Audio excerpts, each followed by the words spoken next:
up, and eventually it'll fall. I got you. Haha! Round 2.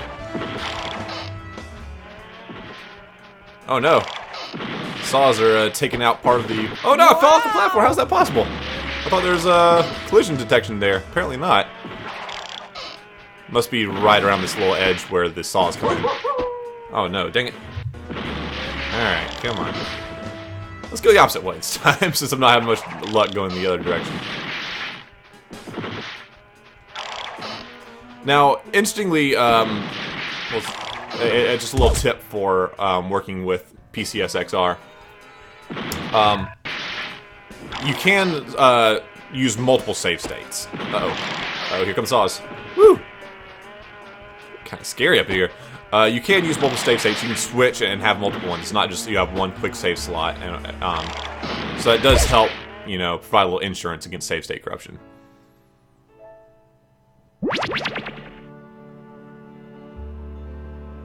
Oh, the first time I climbed to the top, and look what happens. Well, all I can say is thank you, and thank you!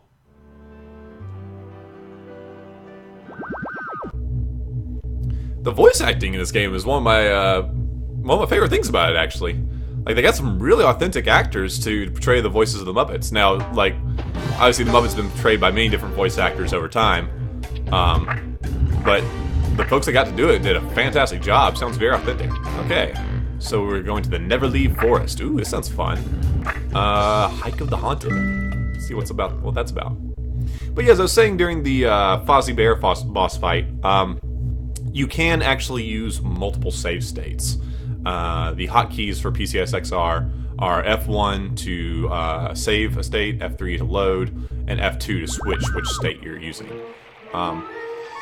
So if you just regularly make a note of yourself to change the save state so you're not just relying on one, that also helps protect you in case something goes wrong and one of your states becomes unusable.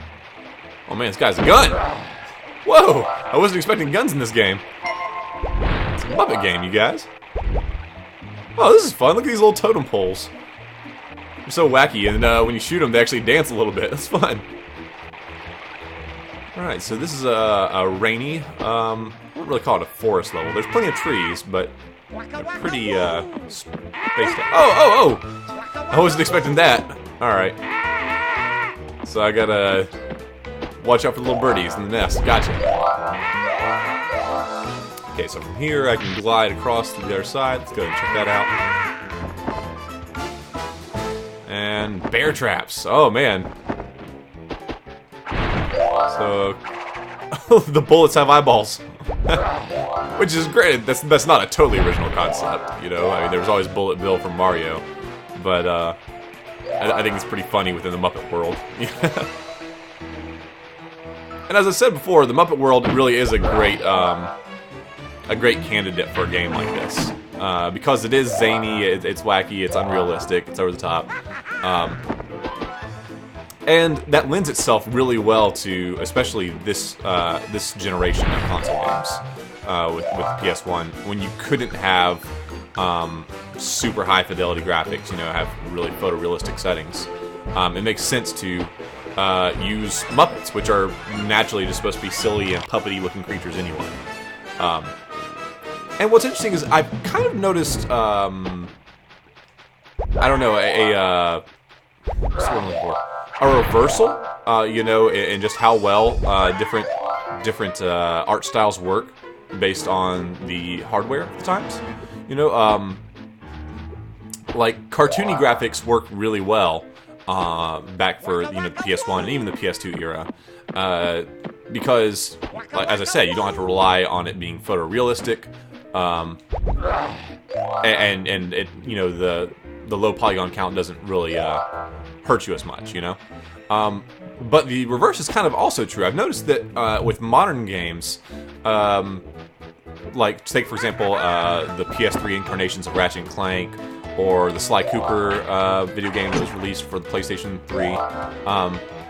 It almost seems weird having you know, this really advanced hardware and graphics rendering technology rendering cartoony stuff.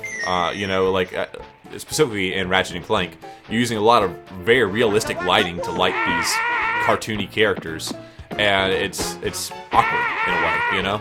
I'm not gonna say it's bad, you know. I love all the Ratchet and Clanks, including the PS3 ones, but it's just strange, you know. Gotcha. Oh, I could use that little fly here. Get over here, buddy. Yeah. So this is a fun little level. It is reusing a music track, I think. I'm not sure what this was originally from, but I remember hearing this track in an earlier level, which is fine. There's our first B for the bonus.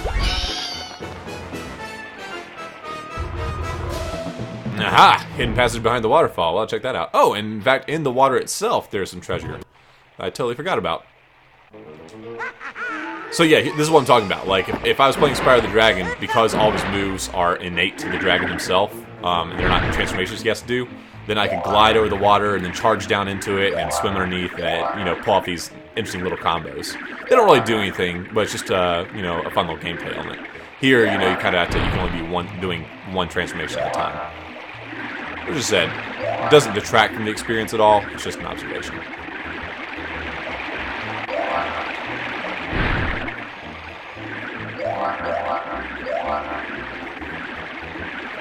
Now, the only thing I do like, I love collectathon games. You know, it's just a personal preference. It's not a really popular genre anymore, but I enjoy it. I don't know. Maybe I'm part magpie. But I do worry that this game is perhaps a little bit too gated.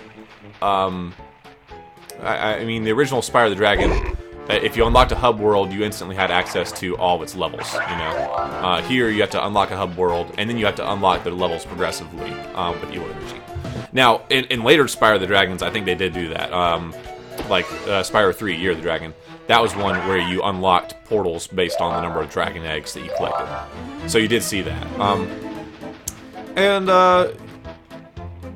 It's not an inherently bad design, but it is a different one.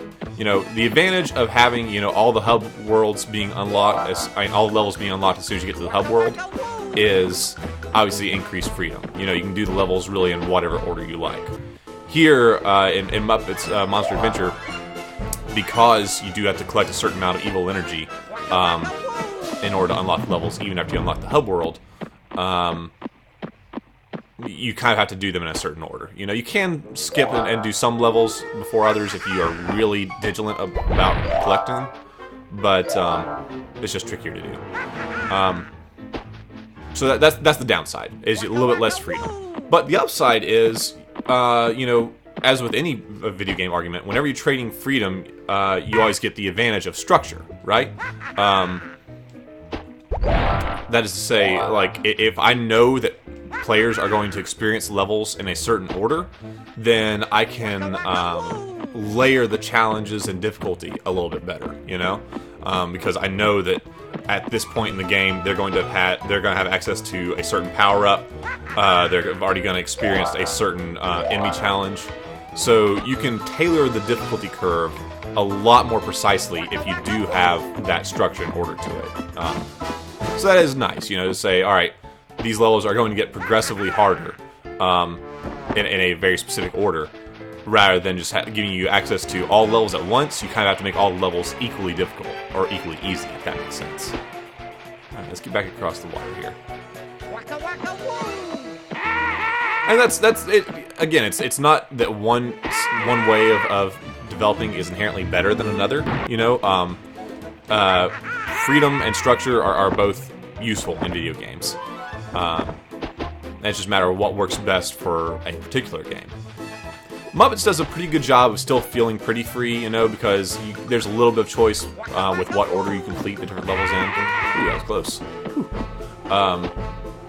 But as I said, I feel like the gating requirements might be just a little bit too stringent. It's almost like you need to collect. It feels like about 90% of the collectibles in each level in order to progress. Yeah, let's go ahead and reload real quick. I want to face the rest of this level with only 1 hit point left. Man, these little pigs are tough. They kind of dodge you and then come around from behind. Gotcha. Alright, there we go. That's much better. Alright, looks like there's a door here that can open with a switch somewhere. We'll have to find out where that is. Yeah, so I would like it if maybe the amount of evil energy you had to collect in order to unlock the next level were a bit lower. Because at this stage, I've collected just about 100% of all levels up until now, and I've really only gained access to 1 extra level from that, you know? I feel like if I'm going out of my way to collect all the evil energy and all the collectibles in the previous levels, then I should be able to access more levels at a time, you know? And Banjo-Kazooie had a very similar level progression structure, right? You had to collect the different notes and jigsaw pieces in order to unlock, you know, different levels. But it was balanced well, so you didn't feel like you had to collect, you know, 90% of every level in order to progress. You know, you could get into a level and collect only half the items and move on. This is pretty fun. I like this segment. Oh, I'm not gonna make that. Oh, am I gonna make it? I would have made it if I hadn't turned. Oh, I still made it. Wow. Woo! Again, this is another open level that I really like. This is where games like this really come into their own for me. You know, is when you have wide open spaces, and especially when you have a game that lets you glide or use some kind of aerial traversal, being able to really use that. As in the case of Alice Madness Returns, you know, having the ability to use 4 jumps in the air and being able to glide on them was great for allowing levels to be just really massive, and you can glide across these huge landscapes, you know. And we're seeing a little bit of that here. These aren't totally huge levels, but this one in particular is giving us a chance to really stretch our little bat wings and put our gliding to use. That's a lot of fun. Ah, there's a switch. I bet I know what that opens up. Wait, no I don't.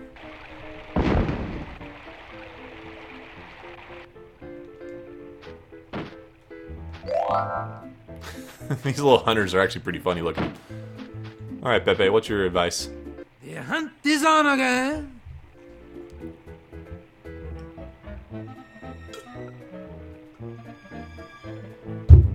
Alright. So, Totem Poles, got it. Alright. So again, we see this strange juxtaposition of different cultural aesthetics, you know? We've got this, you know, hunting forest that we're playing in. But then we also have these totem poles, which I guess that makes sense in a Native American context, you know, if you're looking at, like, this is a North American forest that we're in. But again, it doesn't feel like that. It feels like, you know, we're in Old England, you know, on a hunting ground.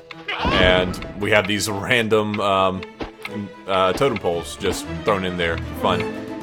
Alright. Oh, there he is. Feel kind of bad. These are pretty jolly totem poles that we're just crushing right here. Sorry, totem pole. I gots to have my Muppet token. Ah, behind the tent. Alright, and one up here, right?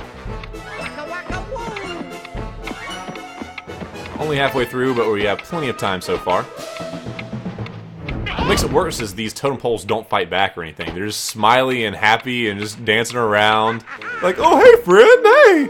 Are you coming over for a hug? Oh, nobody ever comes and talks to me. Oh, hey, it's great to have a visitor. And then you smash them with a chicken.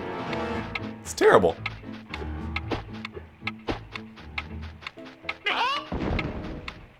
I do like how the chicken sits in the backpack when you have this power-up on. That's a lot of fun. And it's also very reminiscent of Banjo-Kazooie. Alright, so the arrow's going over here somewhere. Looks like I have to smash all the totems in a certain order, it seems.